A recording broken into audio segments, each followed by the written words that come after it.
मेरे YouTube पे restaurant पर आपका स्वागत है। नमस्कार, मैं हूं नरेश कुमार। सबसे पहले उन दर्शकों का धन्यवाद जिन्होंने पेज को सब्सक्राइब किया है, पेज के वीडियोस को शेयर कर रहे हैं, लाइक कर रहे हैं और कमेंट बॉक्स में हमें अपनी राय भी लगातार भेज रहे हैं। दोस्तों, बात करेंगे देवगुरु बृहस्पति की। देवगुरु बृहस्पति का गोचर होने जा रहा है। गुरु वृषभ राशि में गोचर करेंगे 1 मई से और अगले साल 14 मई तक इसी राशि में रहेंगे। इस बीच 6 मई को गुरु अस्त हो जाएंगे, 2 जून को उदय होंगे, फिर 9 अक्टूबर को वक्री हो जाएंगे और 4 फरवरी को मार्गी होंगे। लेकिन इस गोचर का कन्या राशि के जातकों के ऊपर क्या असर पड़ेगा, ये जानने की कोशिश करेंगे। आप देख सकते हैं ये कन्या राशि के जातकों का चार्ट जो है वो लगा हुआ है। यहाँ पर गुरु 1 मई शाम को गोचर करेंगे। अब ये गोचर इतना अच्छा क्यों है? पहले तो शनि यहाँ पर आपके लिए शुभ गोचर में चल रहे हैं। ये समझना पड़ेगा कि शनि का गोचर आपके लिए अच्छा है, ये स्थिति आपके लिए अच्छी है। यहाँ पर गोचर अच्छा चल रहा है। 2 ही ग्रह हैं जिनका गोचर ज़्यादा कैलकुलेट किया जाता है, एक शनि और एक गुरु।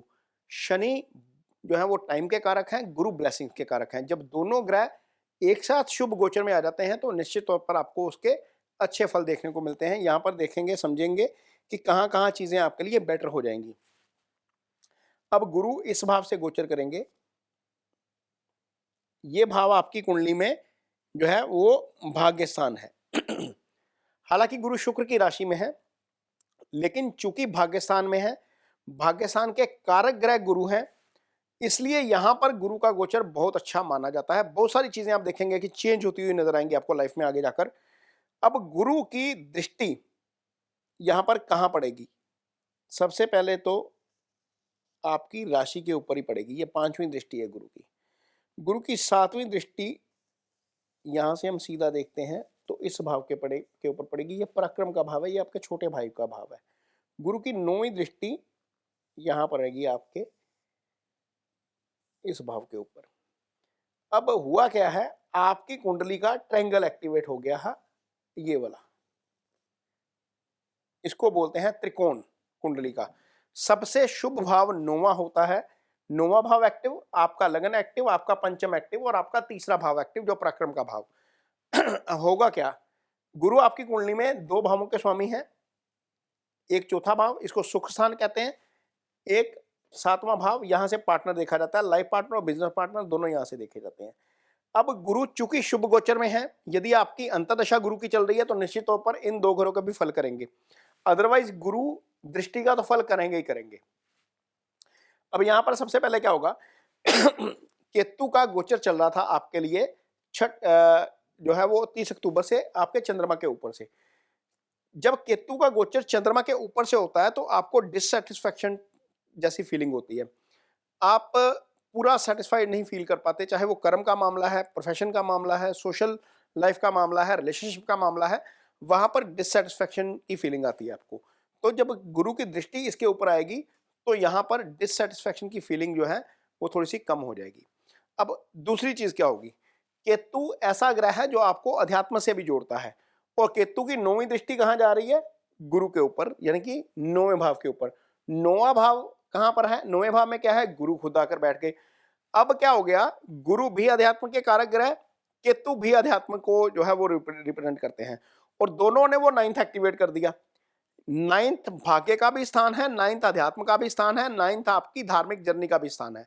तो जब ये 9th एक्टिवेट हो गया तो आप देखेंगे कि इस साल के दौरान धार्मिक यात्राएं बढ़ेंगी, अध्यात्म की तरफ आपका रुझान बढ़ेगा, लक आपका साथ देता हुआ नजर आएगा। कहीं पर भी आप काम करेंगे, कोई भी आप प्रोजेक्ट शुरू करेंगे तो वहां पर आपको ब्लेसिंग जो है वो गुरु से मिलती हुई नजर आएंगी।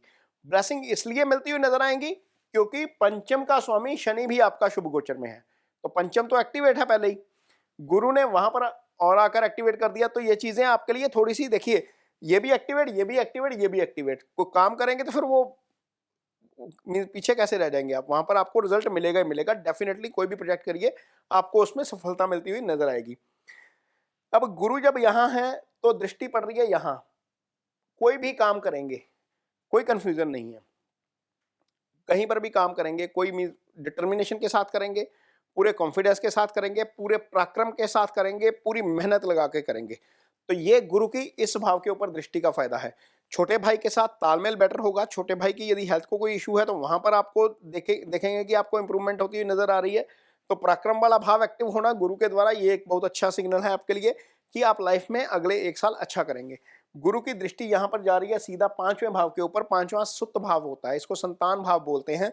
5वें भाव से आपका स्टेट ऑफ माइंड देखा जाता है, 5वें भाव से आपका इजी गेन्स देखा जाता है। तो 5वें भाव से संबंधित जितने भी सिग्निफिकेंस हैं, चाहे वो संतान का मामला है, चाहे वो इजी गेन्स का मामला है, चाहे वो हायर स्टडी का मामला है, चाहे बुद्धि विवेक का मामला है, इसका मतलब यह है कि जो फैसला करेंगे उसमें पराक्रम के अलावा आपका बुद्धि विवेक भी शामिल होगा। पूरी सोच समझ के आप फैसला करेंगे। तो निश्चित तौर पर जब इतनी सारी चीजें एक्टिव हो रही हैं गुरु की दृष्टियों से, तो आप निश्चित तौर पर जो है वो आपको इसके बेटर रिजल्ट मिलते हुए नजर आएंगे। पंचम का एक्टिवेट होना हायर स्टडीज के लिए अच्छा है, स्टूडेंट्स के लिए अच्छा है। चंद्रमा के ऊपर दृष्टि आपको पॉजिटिव करेगी। यहाँ पर गुरु का होना आपको निश्चित तौर पर थोड़ा सा अध्यात्म की तरफ लेकर जाएगा, धार्मिक यात्रा का रुझान बढ़ेगा, लक का आपका साथ देता हुआ नजर आएगा। और सबसे ऊपर गुरु जिन चीजों के कारक हैं उनके वो अच्छे रिजल्ट करेंगे। गुरु ज्ञान के कारक हैं, गुरु संतान के कारक हैं, गुरु धन के कारक हैं। निश्चित तौर पर यदि आप पैसा डिसीजन बेटर करेंगे, पॉजिटिव रहेंगे, तो आपको यहाँ पर पंचम से इजी गेन मिलते हैं। तो यहाँ पर आपका मनी भी बढ़ेगा, क्योंकि गुरु इस भाव के कारक हैं, आय के और धन, जो धन आप संचित करते हैं लाइफ में उसके भी कारक हैं। तो निश्चित तौर पर जब गुरु अच्छे गोचर में है तो आय वाले फल भी अच्छे मिलेंगे, धन वाले फल भी अच्छे मिलेंगे, थोड़े से धार्मिक भी हो जाएंगे। संतान की यदि कमी है तो वो भी आएगी। और यदि आपकी लाइफ में कोई नहीं है, घर वाले लड़का या लड़की ढूंढ रहे हैं, तो वहां पर भी इसके अब रिजल्ट मिलेंगे और निश्चित तौर पर आपकी लाइफ में भी कोई आ सकता है। तो ये गुरु के गोचर का फल है कन्या राशि के जातकों के लिए। ये वीडियो आपको कैसा लगा इस पर कमेंट बॉक्स में अपनी राय जरूर दीजिए। यदि ये वीडियो अच्छा लगे तो इसे शेयर जरूर करिए, पेज को सब्सक्राइब जरूर करिए। इसके साथ ही मुझे दीजिए इजाजत। नमस्कार।